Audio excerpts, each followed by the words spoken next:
నేను ఇట్లా చెప్తున్నందుకు ఏమనుకోకండి, నిజం చెప్తున్నా.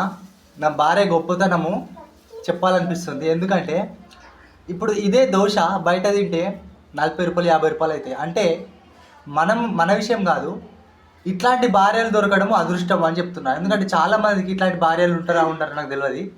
కానీ వేస్తున్నారు కాదు పొగిడేది, నేను వాస్తవం నిజం చెప్తున్నా. సో ఒకసారి చూడండి ఎంత ఇప్పటిదాకా నేను ఆల్రెడీ 4-5 దోశలు తినేసిన. ఇప్పటిదాకా 5 తిన్నా, ఇది 6వది. ఎక్కువ తిన్నా, తక్కువనే తింటే, కాకపోతే 6 తిన్నా అంతే. అయితే దోశలు వేస్తుంది. ఇది చూడు, మన ఫ్రెండ్స్ అందరు చూస్తారు.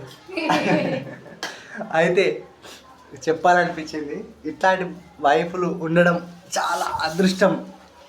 సో అట్లాంటి వారిని మంచిగా చూసుకోండి. లేడీస్ చాలా కష్టపడతారు కిచెన్లో ఉండి, అట్లాంటి వారిని మంచిగా చూసుకోండి. ఇది నా రిక్వెస్ట్ అనుకోండి, సరేనా? Okay, bye friends. ఇక మా పాప తనమ్మ చూడు చూడు, హాయ్ చెప్పు, హాయ్ చెప్పు.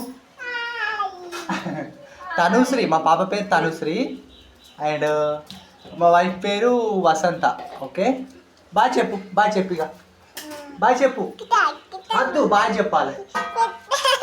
సరే, బాయ్.